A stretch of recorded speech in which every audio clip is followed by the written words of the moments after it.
Alors, tu sais, tu peux avoir une clé pour ouvrir une porte. Et en fait, donc, tu te présentes devant cette porte, tu essayes d'ouvrir la porte et la porte ne s'ouvre pas. Donc, il y a plusieurs explications. Soit la porte n'est pas la bonne et donc la clé que tu as ne fonctionnera jamais avec cette porte. Soit c'est la clé qui n'est pas la bonne et donc la clé que tu as ne fonctionnera jamais sur cette porte. Si tu comprends l'image, tu comprendras que parfois ta prière ne fonctionnera jamais dans cette situation. La manière dont tu pries ne marchera jamais dans cette situation. Reste avec moi si tu veux en savoir plus. Identifie vraiment quel est le nœud de la situation pour pouvoir aller dénouer. Parce que c'est très stratégique. Si tu n'identifies pas quel est le cœur vraiment du problème, ça va être difficile d'avoir une prière, une demande en fait qui est adéquate. Bonjour, bienvenue à toi. Si tu me découvres au travers de cette vidéo, c'est Marianne et ici je te parle de spiritualité et de tout ce qui peut t'aider à avoir une âme restaurée pour être pleinement épanouie dans ton quotidien. Donc si ce sont des sujets qui t'intéressent, n'hésite pas à t'abonner et à activer la cloche de notification pour être prévenu en cas de nouvelles vidéos. Donc comme je disais tout à l'heure, parfois vous pouvez avoir des situations où vous dites non mais ça fait un moment que je prie pour ça et je ne comprends pas, ça ne donne rien, je ne comprends pas, ça ne marche pas. Et il y a un verset qui m'a souvent interpellée dans Jacques 4, verset 3 qui dit « Vous demandez et vous ne recevez pas parce que vous demandez mal ». Et je me suis souvent demandé, d'accord, on demande mal, que donc quand une prière en fait ne fonctionne pas, parfois je me rappelle de ce verset, je me dis « Peut-être c'est parce que je demande mal ». Donc alors, ça ne veut pas dire quand vous n'avez pas de réponse à une prière, c'est pas forcément que vous demandez mal, hein, mais on peut se poser la question. C'est vraiment par moment de s'asseoir et de se poser la question. Ça fait des mois, ça fait des années que tu pries pour un sujet, tu ne vois même pas une once de réponse, tu as l'impression que Dieu est silencieux.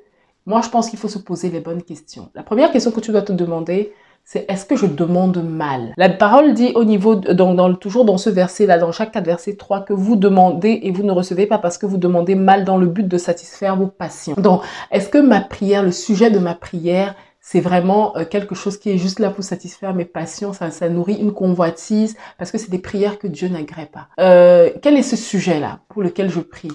Comme je disais tout à l'heure, si tu as une clé et qu'elle ne fonctionne pas, tu entres la clé dans la porte, ou tu n'arrives même pas à entrer la clé dans la porte, ça ne marche pas, cette clé n'ouvre pas la porte, eh ben, ça veut dire que tu dois soit changer de clé, soit changer la porte. Donc, l'idée, c'est vraiment de s'asseoir et de réfléchir, de se poser les bonnes questions. Et parfois, même avant même de réfléchir, de demander à Dieu, Seigneur, par rapport à ce sujet, qu'est-ce que tu dis en fait? Qu'est-ce que tu dis? Donc, et Dieu répond à ce genre de prière. Dieu ne va peut-être pas te donner la réponse, en tout cas répondre favorablement à ta prière, mais il peut t'expliquer pourquoi est-ce qu'il y a un blocage. Pourquoi est-ce que tu ne vois pas le bout du tunnel? Et souvent, au lieu de s'entêter à essayer d'ouvrir cette porte, à essayer d'avoir la réponse tout de suite à la prière, on ne se pose pas pour se demander mais pourquoi est-ce que je n'ai pas de réponse? Pourquoi est-ce que ça n'avance pas? Et donc c'est pour ça que je parle de stratégie de prière. Donc il faut avoir une véritable stratégie. Vous savez, en tant que chrétien, c'est bête hein, de le dire, mais parfois il faut s'asseoir et réfléchir. Parfois il faut s'asseoir et utiliser. En fait, Dieu nous a dotés d'un cerveau aussi. Je veux dire, quand on est chrétien, on réfléchit aussi.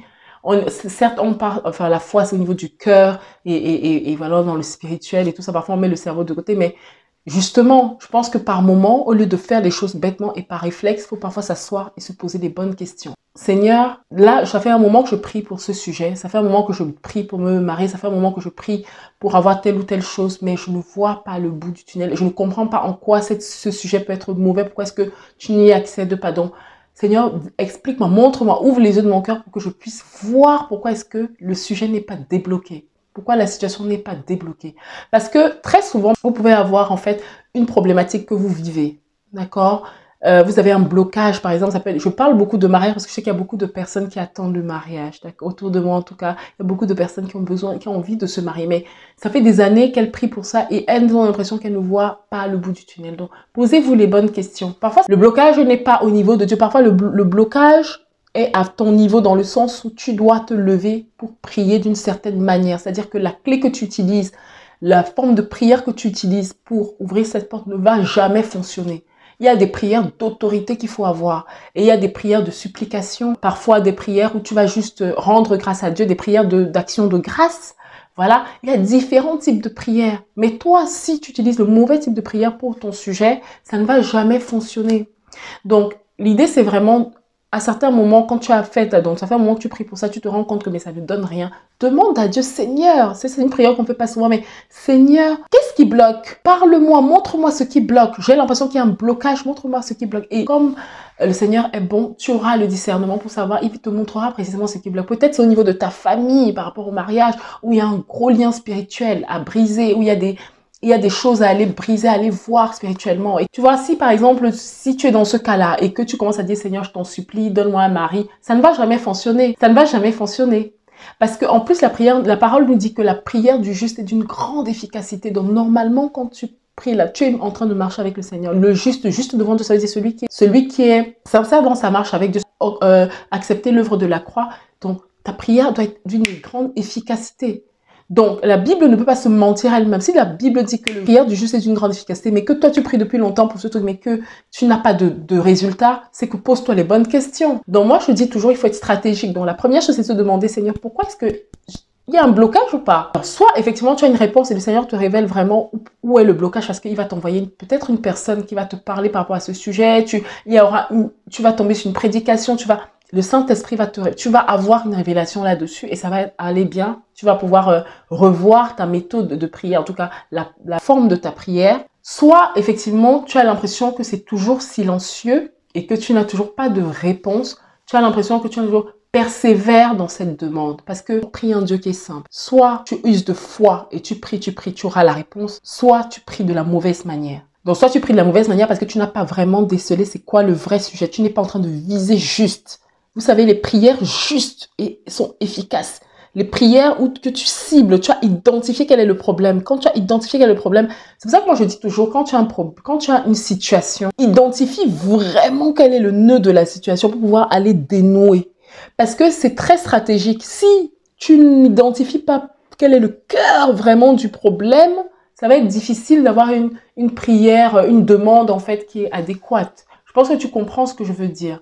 Donc, si je reprends le cas du mariage, tu pries pour le mariage, ça fait un moment, tu ne vois pas de solution. Donc, toi, tu es peut-être en train de faire une prière de supplication en disant, Seigneur, encore une fois, donne-moi le mari. Mais toi, ton problème est au niveau de ta famille. Ça veut dire qu'il y a un problème générationnel. Il y a des hôtels, entre guillemets, AUTEL, qui ont été bâtis pour que toi, la fille de cette famille, ne te marie pas.